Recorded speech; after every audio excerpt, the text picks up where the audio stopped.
Download, and there we go. We are I think live. we're live. Hello, hello, Hello, hello, Chris Dana Danilo. Ray. I'm great. How are you? I am I am lots of things, Yeah, but really good. that's pretty good. Of all the things to Of be all the things. really good. Yeah. Well, thank you It's a for it's a making time for time me. of change and realization and Yeah. aha moments and all the Ooh, things. I like those. Those are fun. I can't wait to talk about those. And I have some, questions and things for you that I would love to kind of like dive into. Yes. But one of the first things I was hoping we could do is just share like a little, I don't know, 30, 60-second kind of bite-sized nugget of like, who's Dana? What does Dana do? What does Dana like to do? And you can share anything you want, whether it's work related or not. Like, there's no rules. I don't have any. We're doing this kind of off the cuff, and It's an experiment. yeah, like I kind of tapped a bunch of people in the Slack and was like, hey, what do we need to do to make this better? And you were one of the people who gave really good feedback about like this sort of thing. So I don't have like a good like here's my podcast structure of how this is how we're gonna I unpack all these things. So we can kind of do whatever you want. So I just wanted to kind of give like a little spotlight on you and what people should know about you. Okay. All right. I am Dana Ray.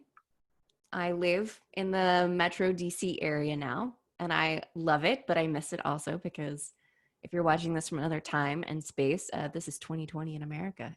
Right. And so no one's taking the Metro anywhere. Yeah, facts. And I work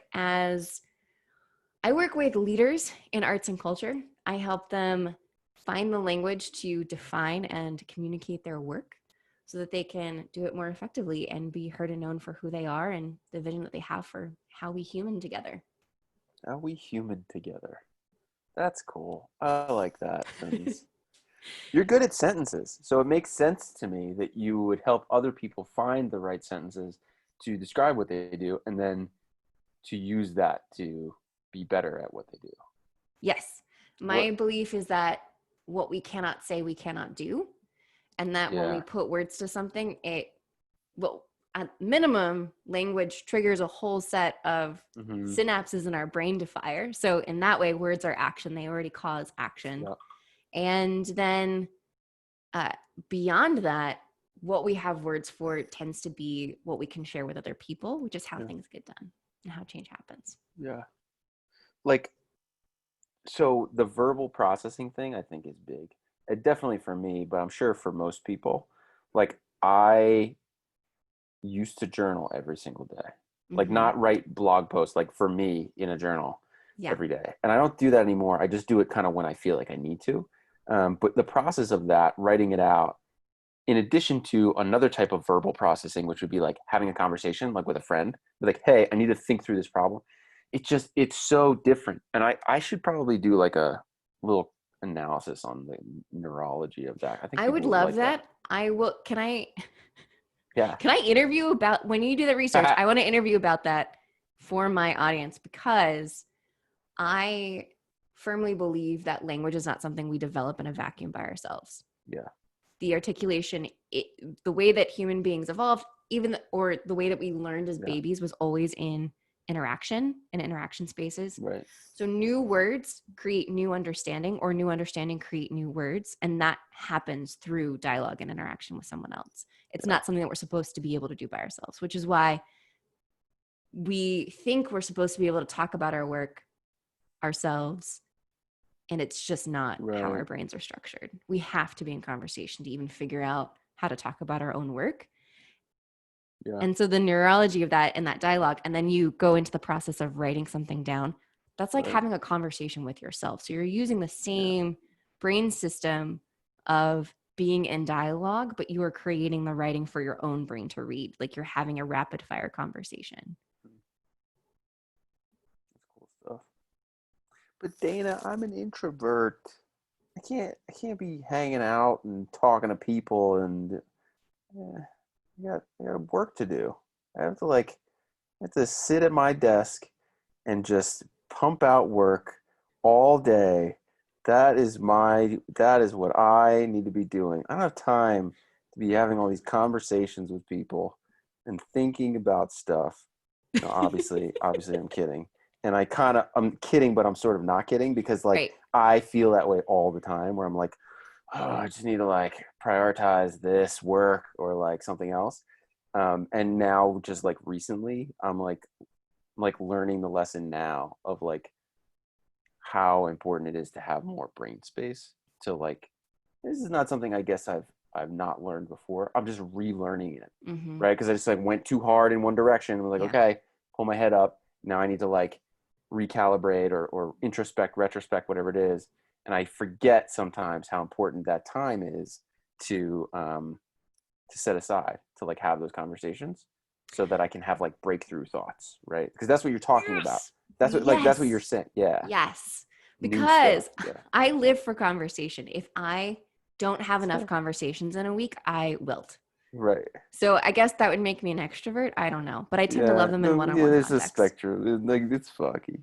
But going back to your saying, like, I don't Yeah. have time to do Yeah. this. I don't think you can be a leader unless you have taken on the labor of language. That's Mm, part of being a person who leads other people and makes something change in the world. You have to be able to communicate in words.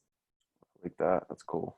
And so it is the work. And Yeah. if you haven't, it's both about brain space and it's about impact. It's about how things are going to change based on the work that Right. you're doing.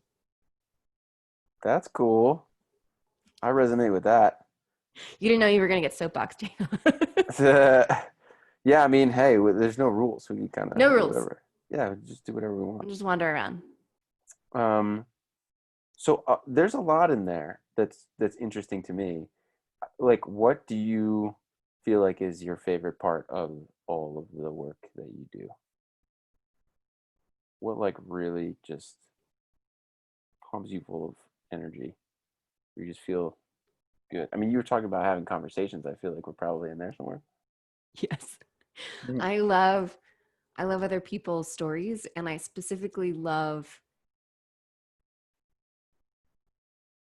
not just it's not a moment, it's seeing people be able to value their own unique voice and perspective Mm, and understand the value and input that that has. And when you put language to it, it's much easier to see. It makes it almost tangible. Oh, I do this in this way for these people so that this change is possible. yeah, And that comes through, for me, it's that hearing what people say and then also hearing what they were trying to say and being able right, to say that back to them. right. I love that process. And I'm always grateful when someone can do that for me. And so those conversations of like, well, what I'm hearing you say was Yeah, this. Is that right. true? Yeah, Is that what you were trying to say? And then they can be like, yeah, absolutely not. Why? yeah, How could you hear that? I'm like, oh, I'm sorry. These were the words you used. right. Um, Oh, well, here's how. and then Yeah, there's that process of refinement and discovery that happens, and I just love it. yeah, And I get to hang out with people and their stories all the time. So because I work in arts and culture, there are people who are deeply passionate about the work that they do, whether it's how they're structuring an organization or the art that they're making. They do it at an incredibly high skill level. They're just stunning. yeah, And they need to be seen and heard in order for that impact to really come full loop. hmm, And so I get to hear their actual stories of what they love and when they feel most alive, because that's always where I go in. Like, where have you felt most alive in your work and in your life? What is the thread that holds all of that together? And then let's put words to that so that you can act on that more decisively and with greater impact. yeah. I forget some quote that I usually quote. Something about um, like leaning into or paying attention to the things that make you feel alive. Mm-hmm. Because that's really what the world needs, right? Not more Mm-hmm. people doing things, but more people who have come alive. I think that's the line, but I can't remember who said it. Someone will have to correct me. But I Let me resonate ask with that. Google. I feel like it's Brene Brown, or That's I the read it Google in Brene machine. Brown, or Brown was quoting someone. It's very possible. I don't know. Could be in anybody. But that's why we live in 2020 with the Google machine. You Ah, just find it. Howard Thurman. Oh, Howard okay. Thurman. Don't ask what the world needs. Ask what makes you come alive and go do it. Because what the world needs is people who have come alive. There it is. That's the line. I've definitely used that in places. That's cool. Um, so I know some things about you, and you've shared a couple of things. But what do you feel is something about you that more people should know? That maybe it's like it's not super clear immediately, or that you just there's a part of you that you like never get to talk about that you like to talk about. I don't know. Hold on. I'm going to think about this.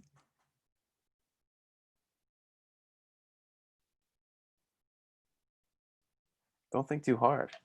Well, I think of a couple of things. So Yeah. I dance. I'm a social dancer.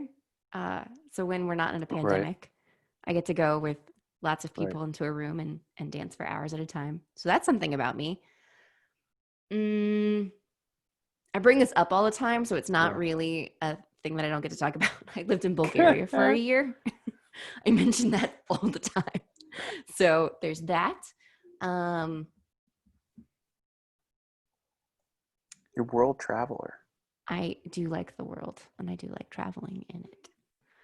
And I grew up in North Georgia until I was 9. And so I had a Southern accent for much of my childhood. I didn't know that. That's great. Yeah. So in my Can newsletter you this week, tap back into it?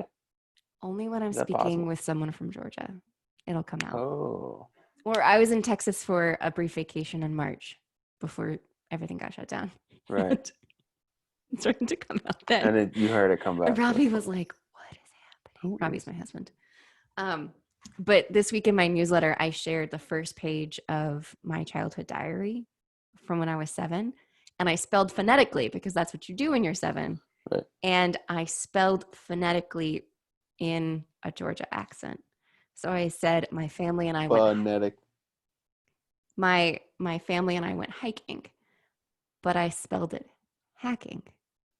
Hacking. My My family and I went family and I hacking. went hacking. That's so great. Oh man. That's pretty good. That's pretty funny. So I have like a couple kind of other questions that I think would be fun to jump into if yeah, your game. We talked a little bit about some of the stuff that you do, and we talked. You just mentioned like some other things about you, but what is something that you used to believe as a child, but that you don't believe anymore?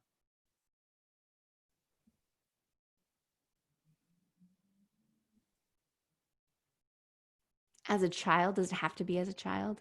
What did I say in the Slack channel? I answered this question the other week. You did answer this question, so it could be that answer, or it could be a different answer. What was my answer? It was about a song that you misinterpreted the words in. Oh, that wasn't a childhood one, but I'm going to use that one anyway. So last year, I found out that the song Oh, last Valerie, year.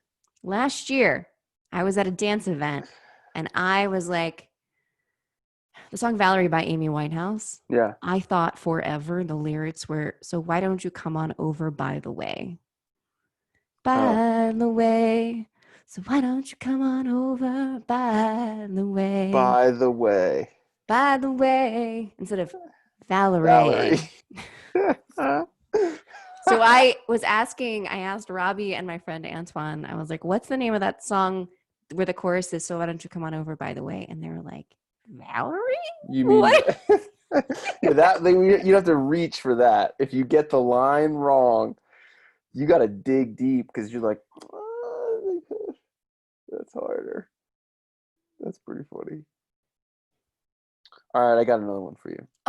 As a child, this is the same lyric thing again. Oh I yeah, thought go tell it on the mountain was no telling on the mountain because you weren't supposed to tell on people. no telling, No telling. no telling And on the I mountain. sang with my full body in our church kids choir. No telling on the mountain. You can't I do was it. super into it. Just blasted it completely wrong the whole time at full volume, which I Yep. love. That's something that I think is funny about being a kid. is that you kind of like, it doesn't really matter. You just hear it and you keep going with it, and then eventually you find out. But I just think that that's very funny. It doesn't impact your enthusiasm. No, You don't know what the heck it means. You don't think about what the words are. You just, all you know is that there's some intensity that you need to put behind it. And that's what matters when you're a kid. It's just that's the what matters about enthusiasm. Christmas too. Christmas songs in particular have specific energy that they have to have. Yeah. Can you think of one that is a good example? No Telling on the Mountain, I didn't know that obviously. was a Christmas song. I guess it is. Go tell it on the mountain, over the hills and everywhere that Jesus Christ is born. Yeah, you're definitely right. It's a Christmas song. Yeah, if for some reason it didn't register in my head as a Christmas song, but that's exactly what it is, and it's really clear. It's really obvious that it's a Christmas song because it says it in there. It does. But I didn't think of it in my head as one until you said the words. See? Power of words, Dana. Power of words. All right, I got another one for you. All right. Do you remember the movie The Matrix? Yes. Okay, cool, because it's a pretty good movie. And you could sort of like download things. What Mhm. 3 skills would you Matrix download into your brain immediately? The ability to speak and understand all human languages. Ooh, that's a lot. Yeah, I want to be a TARDIS because the TARDIS has that automatic.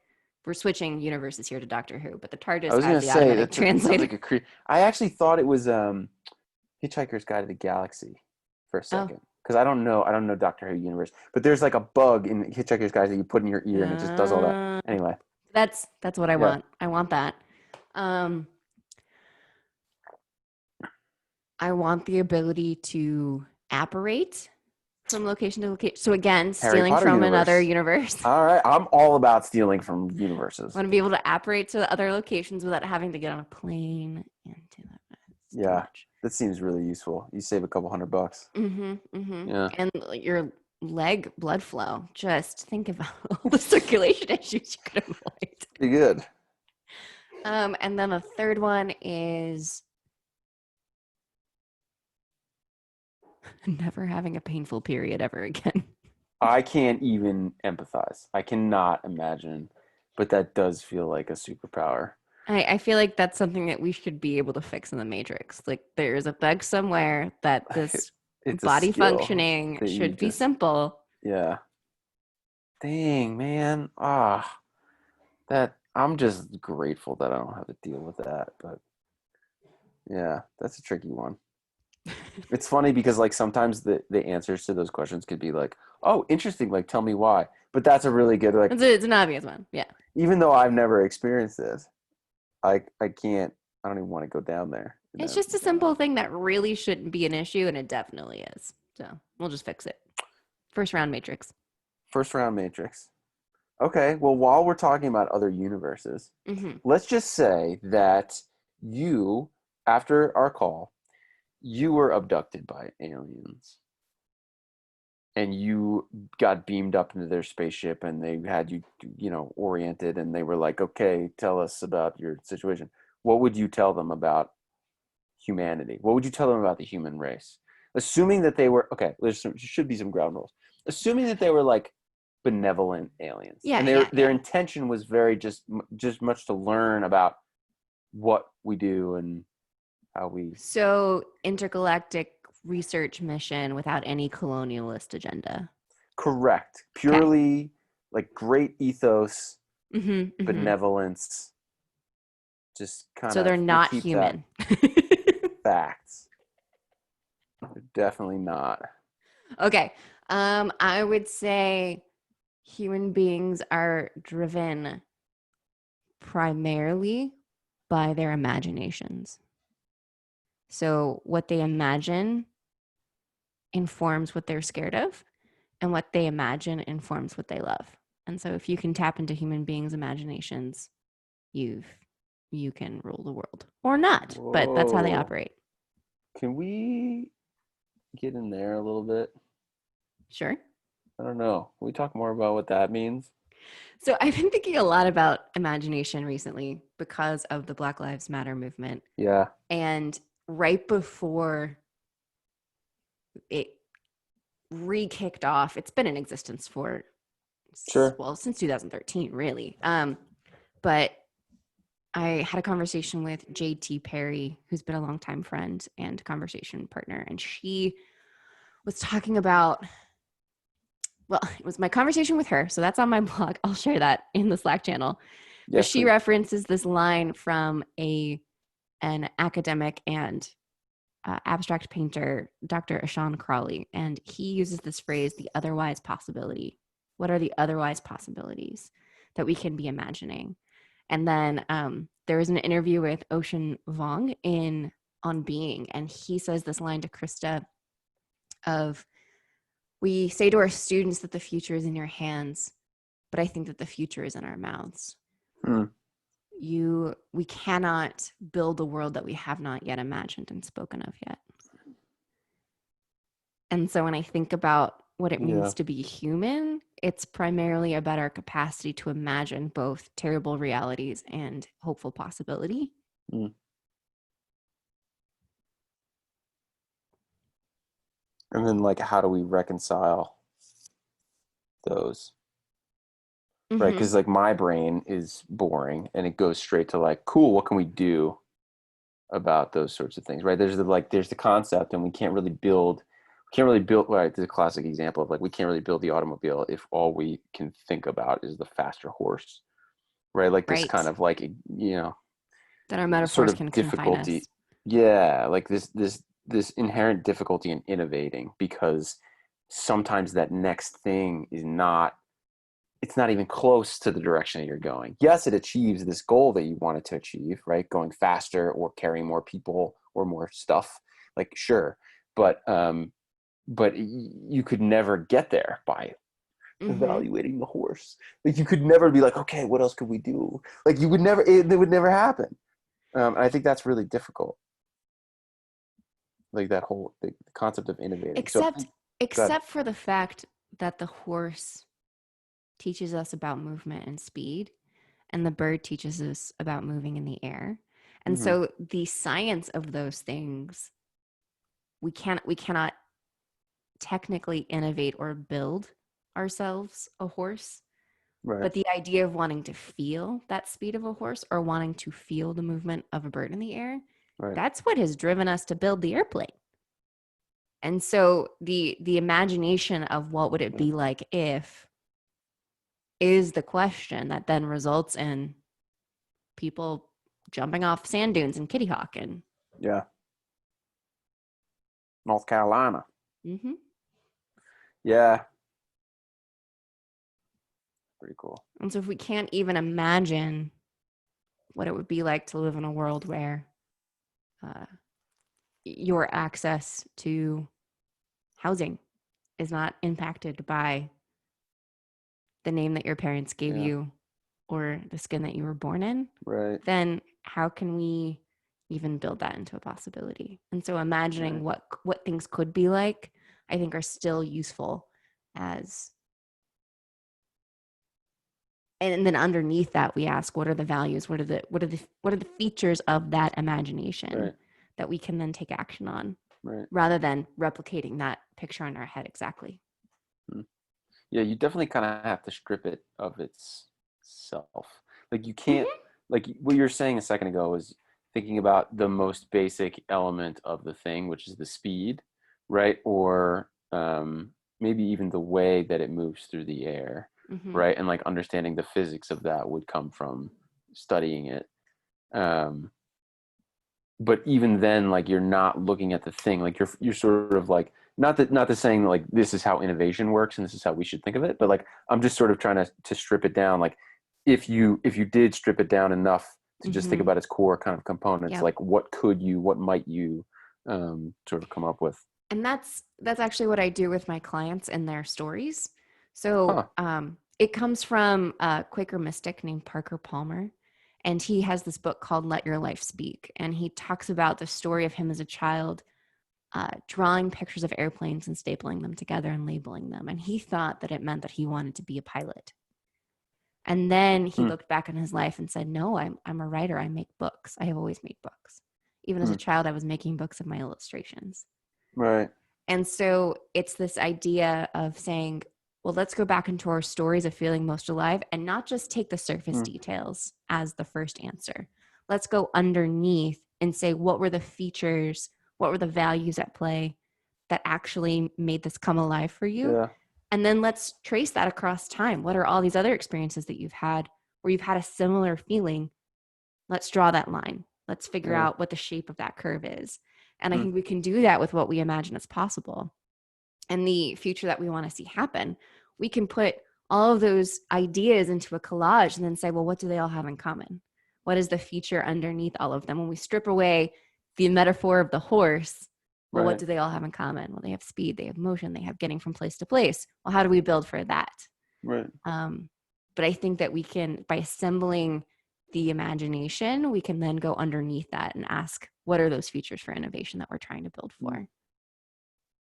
Do you feel like you have that kind of pattern in your life? Like, would you say that you could look back and like look from being small Dana to current Dana?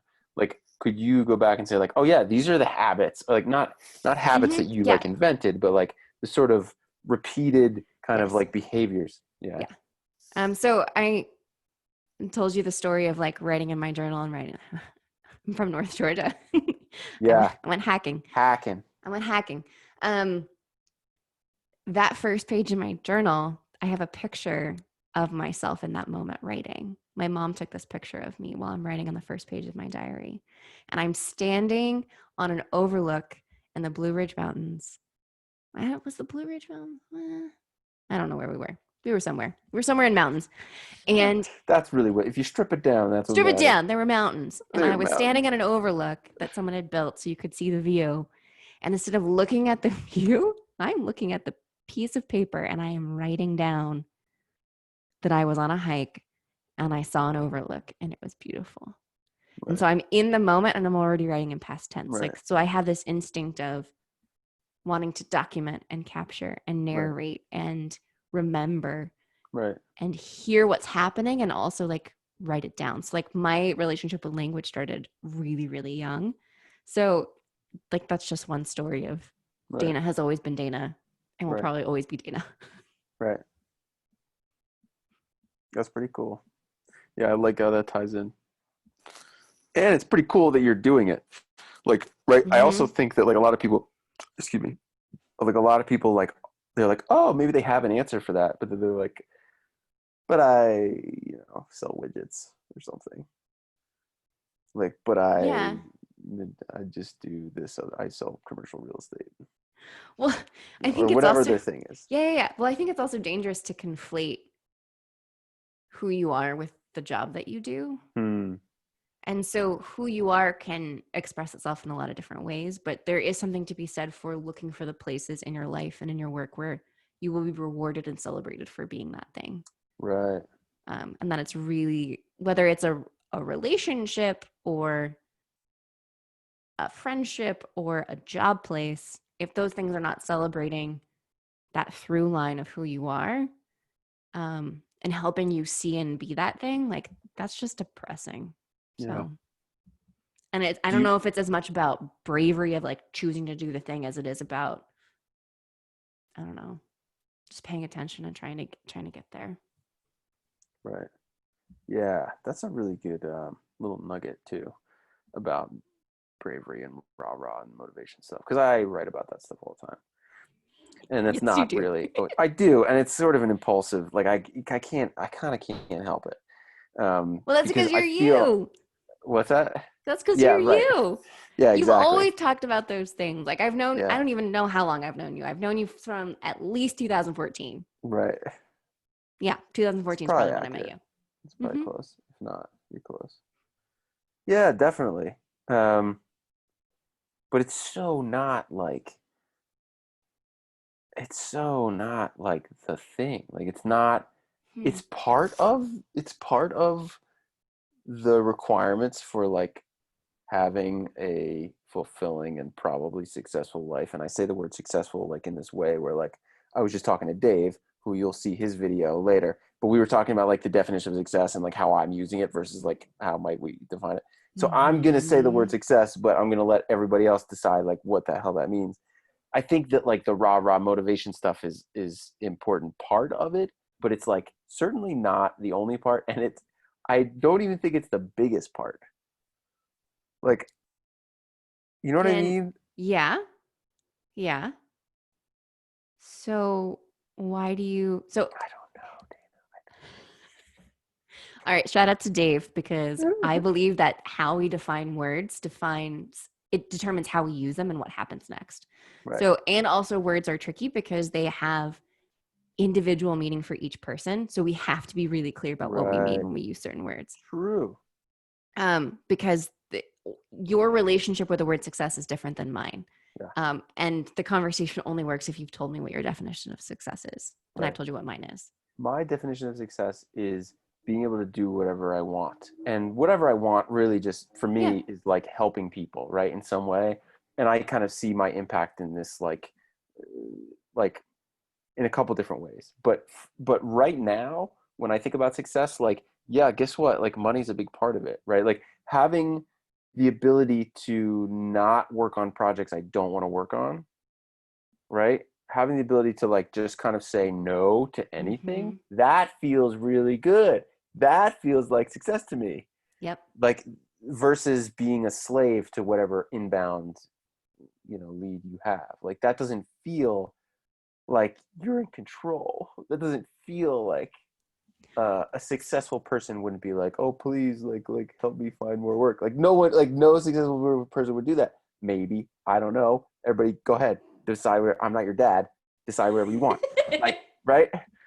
So But fine. you've just told us something so key about you, and I wouldn't call that like your through line per se, but that's probably a key value for you Yeah, is that independence, autonomy, yeah, and agency are yeah. like Totally. high. Which of It's those words, big. which of those words, which one like seems truer to you? Independence, autonomy, agency, efficacy. Yeah, it might be another one. I think I would pick like maybe I'm going off a little to the side here, but I would pick like self control. Okay. Like Okay. maybe even just control, because self control is definitely part of it, but maybe control would be the bigger topic. And so, control would mean control over myself, but also other things around me, which is insane, right? Like, of course, that's a ridiculous. I think we can all agree Yeah, that that's like not that's not a entirely viable. realistic. Yeah, That's it's like it's you're setting totally yourself not up for a practical. lot of stress if Oh that's your yeah, objective. totally. I think we all agree. Yeah. But it's probably tied to that. I think it Yeah. probably is because when I think about, yeah, impact, it's like, cool, I want to be able to build something, but I don't always love building other people's things. Yeah. Like sometimes I do. Sometimes it's like, oh my God, how come no one's heard of this? And I'm like brand evangelist. And I'm like, guys, Yeah. you got to hear about it. Right. Because it's so cool. And I'm like, man, I wish I came up with it, but I would still rather tell people about it. But that's the brand evangelist part of you. That's not the builder part of you. The builder part of you wants Right. to be able to say at every moment, I Right. was the this was my decision. Right. I got Right. to do Exactly. this. Yeah. I chose And this. and so the thing that you are then interested in is what are the behaviors and choices that you do have that enable that reality to be the case? And then so we had a conversation about how you really are interested in young people and young Yeah. adults being able to realize their vision for the world as they want to see it. Yeah. And so action is part of that. Action Totally. is like It's part. and it's worked for you. Like you take a lot of action. Eh, I don't know. I like so if I had to argue, let me put it this way. I agree sort of. What? Because it's true that I do stuff. It's not always true that the stuff I do works. That is Because not what we're talking about. We're talking about taking action. We're not talking about the outcome. okay, fine. I That's don't know. fair. I don't know anyone who goes from idea to action in the same kind of like half breath that you do. Hmm. Like your synapse goes from idea and then suddenly your hands are doing things. Yeah, Like right. That's funny. All right, true, busted. Yeah. I just feel like it's not. Maybe it's like I feel like I've done it for long enough that I don't know. We're all our own worst critics and stuff, and it's easy to compare each other. It's whatever, and like I have unreasonable expectations, of course. Like yeah, people who know me would also agree with that statement that I have unreasonable and I know I'm Well, you aware. just told us that you would like to control reality, so I know. we're aware.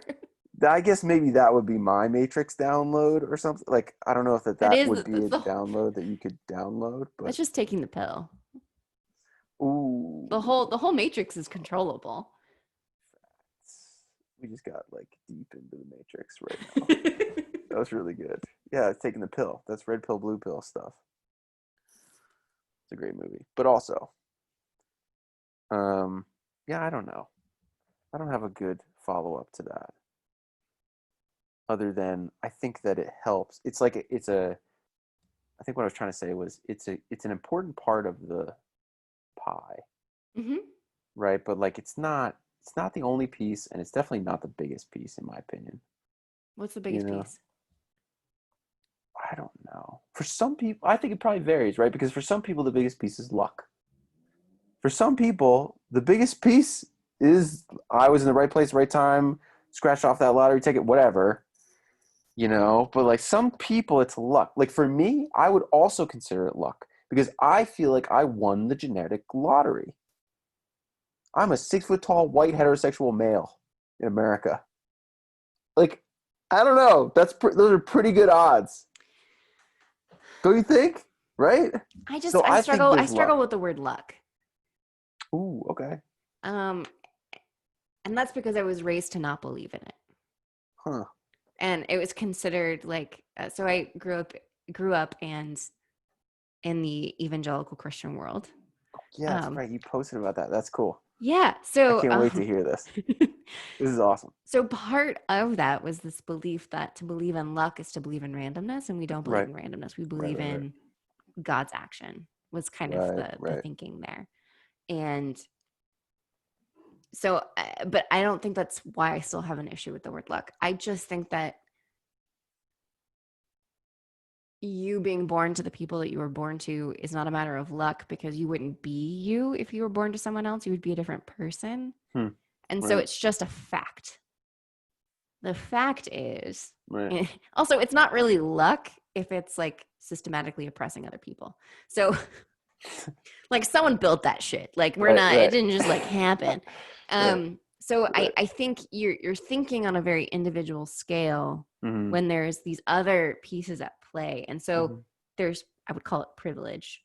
You have things Right. that you're privileged for, and then Okay. you've also taken certain action when there was action to be taken. Yeah. But it also doesn't sound like you consider yourself a success yet. Oh, hell no. No? Oh, yeah, absolutely not. No way. Okay. I Well, mean, I don't know. Do other people? Do you?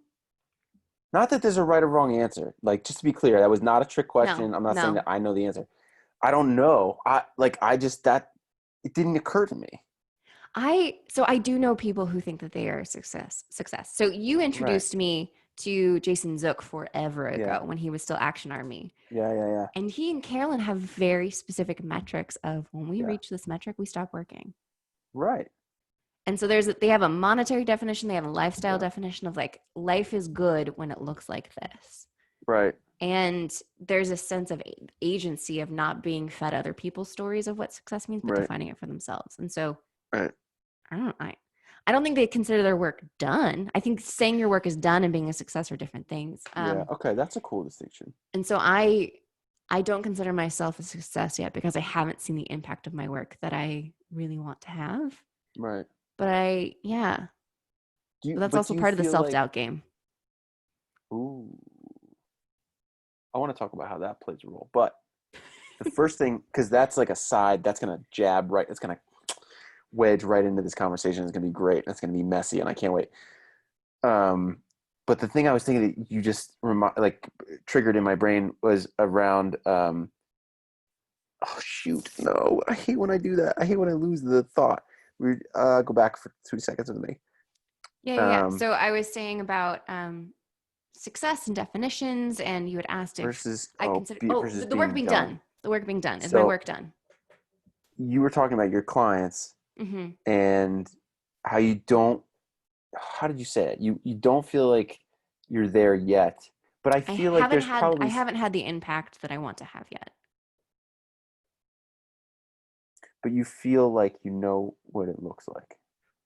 Like, do you feel like you have specific metric? Not again, Yeah. not a right or wrong right now, because you're still at the very beginning, in my opinion, Thank you. right, of I feel where so your much better journey when is. people say that I'm at the beginning because I'm like, if I was supposed to be at the end by now, it's not happening. No, it takes years. Starting a project, starting a business, it's a pain in the ass, and people don't get it because they just see like Snapchat and they're like, even Evan whatever Spiegel Evan Spiegel, Snapchat guy. He Oh, did okay. blah blah blah blah to raise $1 billion, and now it's like, no, dude, that's like this 0.00001% of like Mm-hmm. instances, Mm-hmm. and then there's this majority where like it takes 7 years. I think somebody did the math, so somebody will have to correct me on this actual number, No, but it's I close think to it was 7. like people are like, oh, they're an overnight success, but they've definitely been around 7 to 10 years at that point. Right. Yeah. 7. It's like somebody did an average of like businesses. My third business birthday is next month. Uh, I turned 3. I'm a toddler. Congratulations. It's true though. It really is. It's like having 10,000 miles on a car. Mm-hmm. It's still new. Oh, yeah. It just is. Thanks. What were we talking about? We were talking about impact and how you're Impact. like, Oh, you well, haven't my made that picture of impact, impact but is we're yes, defining it. Yeah. yes. I My work is done when people who are doing cool shit in the world can talk about themselves and self-promote effectively. When I don't have to go hunting for what makes them unique and special. Just tell Oof. me up front. That When sounds like that's a done, I'm done. I will retire. right. Like when you run out of clients. When I run out of like hair salons that can't tell me what they specialize in, I'm done. I just want you just tell me Wait. what makes you awesome, and then I'm done. Right. That's pretty cool. So But that's that was my high that's horse an after. impossible, you'll never get there, right? No, Right. but I would like to see a fundamental shift in the arts and culture world for how people think about talk about, engage with the act of self-promotion and what it Yeah. means to talk about their work and how Right. that's a valuable step in leading Right. and being the leaders that they want to be. Right. Most hair salons don't care. I What wish do they'd people care. say? Yeah, so yeah, right. Hair salons don't care because they just have to it's a different thing. It's a different model. It's It's commodity, not. It's right? It's a not though, commodity. Chris.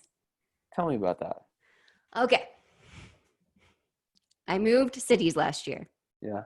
Still have not found someone that I trust to cut my hair. I Yeah. love my hair. It's a thing. We It's a all thing. agree. It's a thing we all agree. All of the hair salons are like, we offer these services that are really high quality. Right. The only salon that I found that was interesting was we do top-notch, world-class, award-winning, wild and funky Award hair, winning. award-winning hair color. They do like innovative hair coloring techniques. They're kind of What? funky. They're like have this garage vibe. What? And I was like, Innovative these techniques. people are amazing. I've never had my hair dyed. I don't want to. I'm never going to go there because they're I not my kind of want people. to now. But they knew, like their founder apparently is like this like up and coming innovator in the world of like hair coloring and innovative hair technique. What I is was like, innovative okay, hair you've technique? picked a corner. You do hair Yeah, like right. this. Yeah. You've told me that you are the best at this. And I Uh-huh. just want someone to like make a salon for white girls with average hair who want a little bit of personality. Like, can someone just You crack me up. That's so funny. Okay. Yeah, but that's which not sexy. Funky, award-winning, right? Like that's like, whoa. Like you said innovative.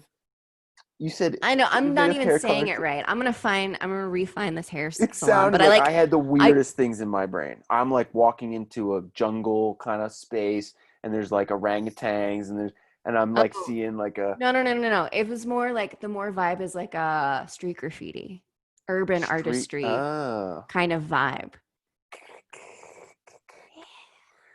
yeah. I'm gonna find the salon. Sorry. Um, but like Cool. you when I lived in Bulgaria, I wanted to cut my hair. I haven't had hair this long since 2014 when I cut it. And I went to 4 different salons before I found a place that I was willing to let them cut off my really, really long hair into a pixie cut. And I kept going into these salons and they kept saying, "Are you sure you want to cut your hair? Have you asked your boyfriend? Men like women with long hair." And I said, "Well, if that's going to be your question, I can't let you cut my hair." Oh, shit. Yeah. Because I'm like, this is not going to go well. You're not going to really see me. You're not going to understand like They the also picture. probably don't do it very often. No, It also no, no, sounds no, like, no. yeah, Yeah. there's And reasons. so I talked to my friend Cal, and he said you should come talk to the woman who like helps me cut my hair and trim my beard. And he called her for me. She didn't speak any English, and he said she can't find anyone to cut her hair. They all ask these questions like, "Would you be willing to cut her hair?" And she said, "Oh yeah, yeah, come in."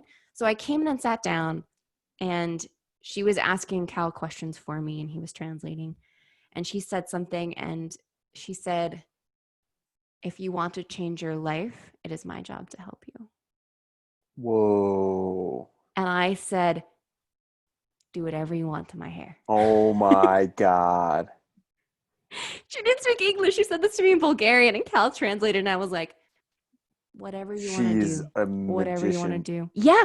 And Oh she my cut my gosh. hair in this way that like captured my personality and like completely shifted the image that I had wanted. I was like, I'm done with who I've been presenting myself to be. I need to change my hair. And she cut my hair off for me. Oh my God. And from that point on, I was like, I do not have the same standard for people cutting my hair. This is not Right. just a Yeah, who job. could never, no one could beat her. She's like, who could beat her? No one. Oh my But gosh. people who come in and say, I understand this type of person and I can help you present the type of person that you are.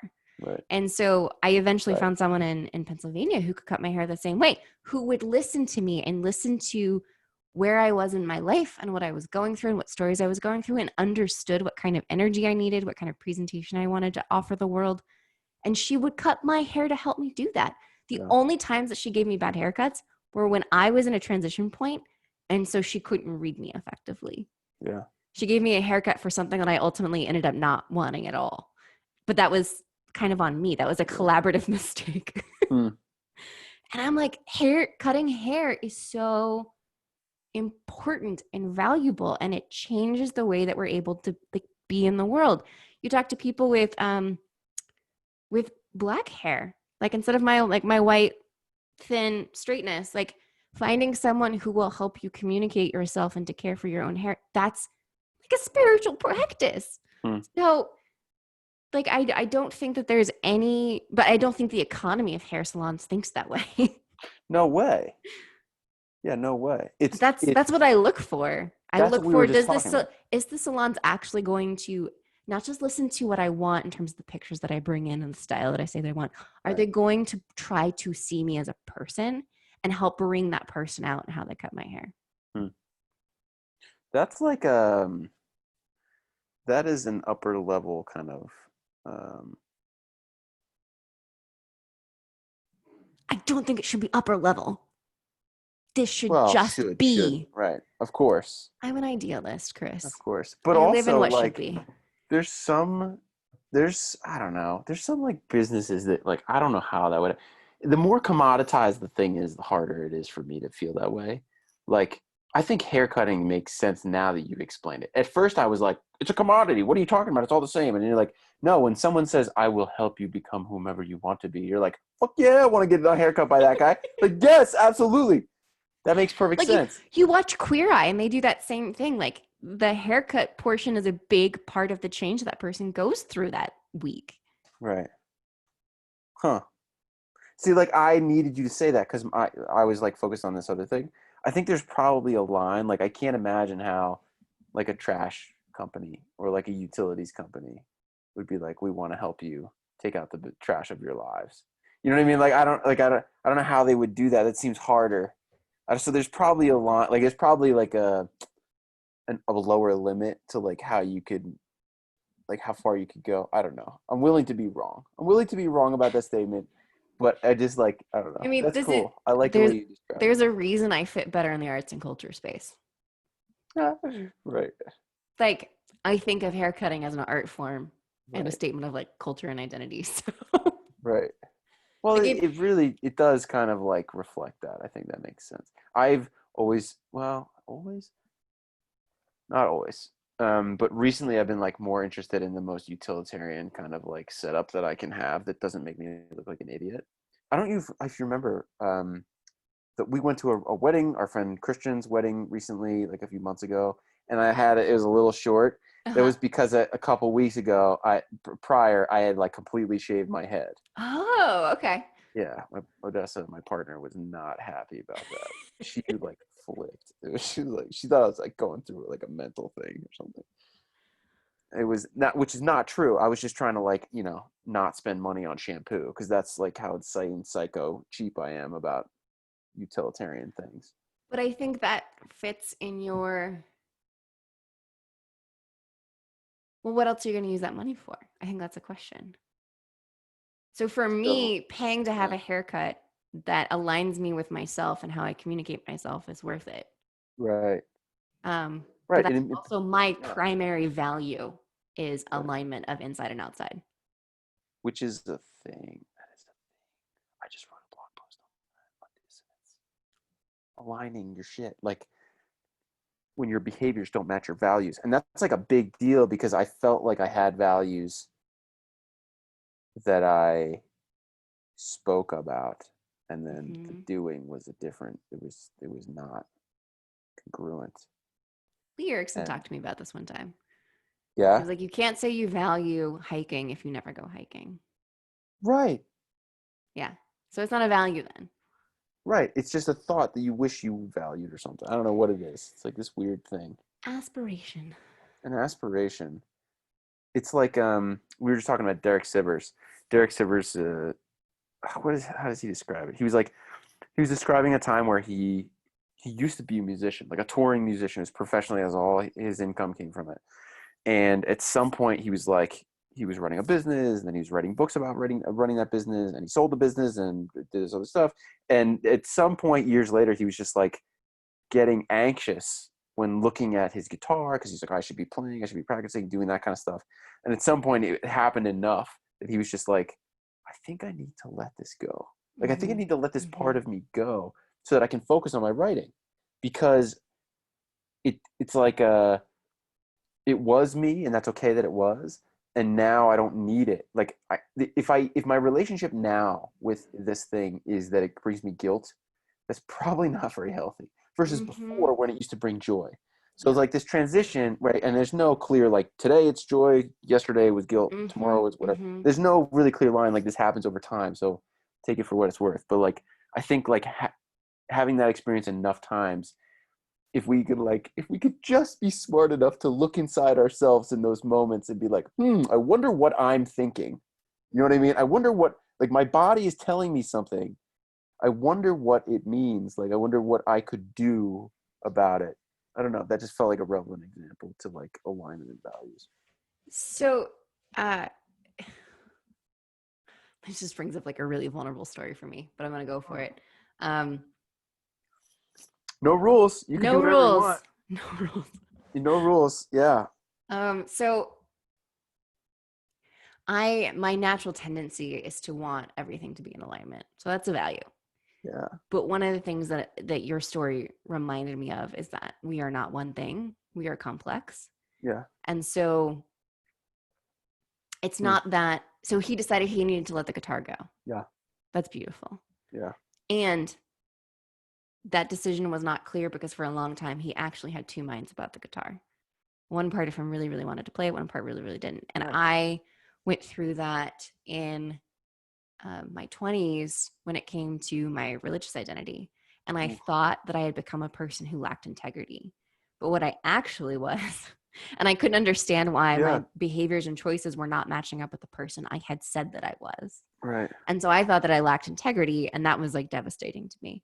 Yeah. But what was actually happening is that I was starting to understand my own complexity, and that that complexity was not going to express itself in one set of behaviors at all times.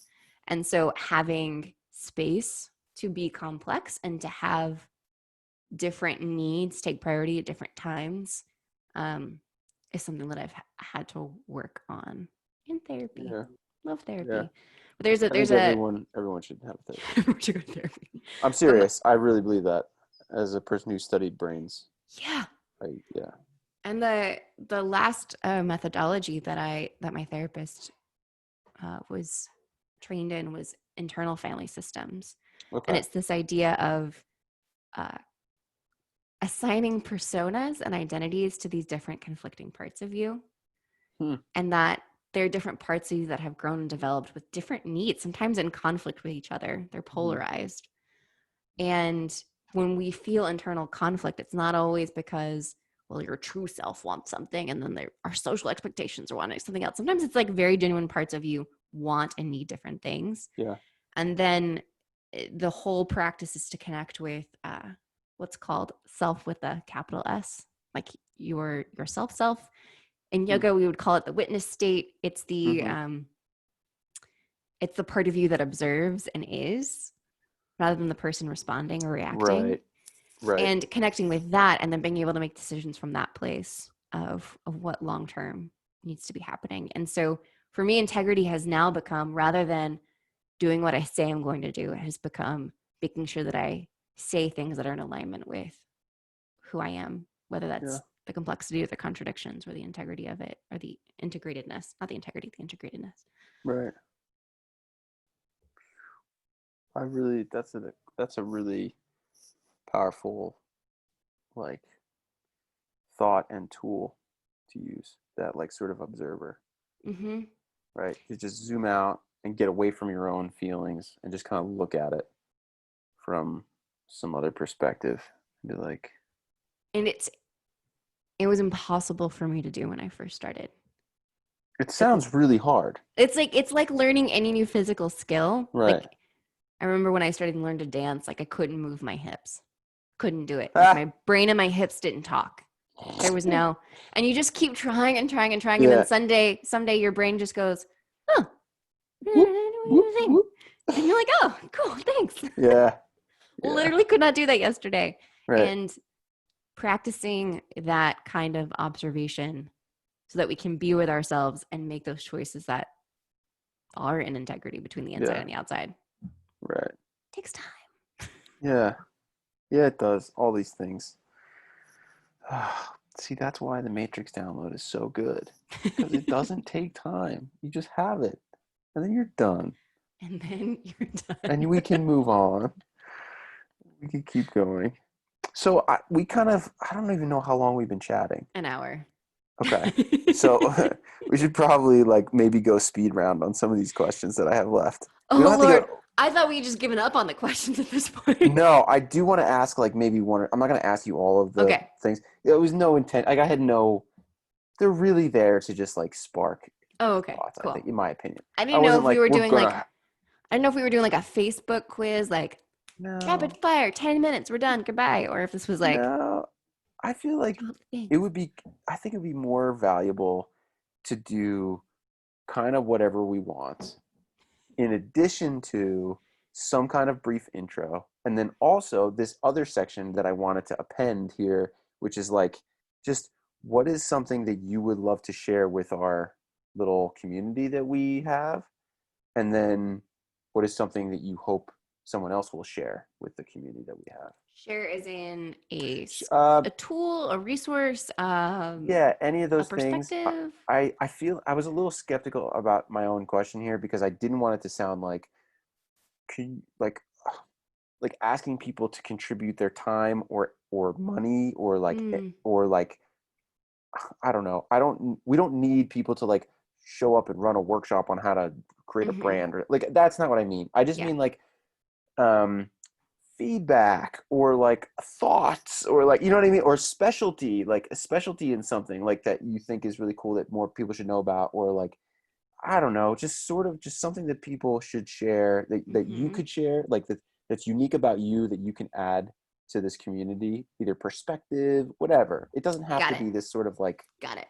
I don't know. I didn't want to turn it into this like gross businessy thing because it's not. My favorite thing is to help people say the thing that they're trying to say. So if you're trying to figure out what is this, what am I saying? What is this Right. thing? Right. Drop it in Slack. I'll interact because it's my favorite Yeah, question to interact with. that's pretty good. In terms of what I want people to share,